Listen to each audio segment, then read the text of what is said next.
Here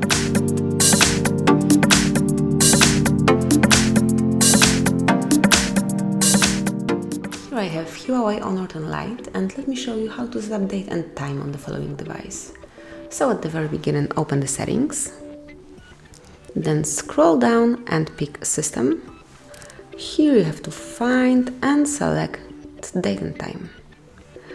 And now you can either have an automatic date and time, or you can switch it off. And now simply set the date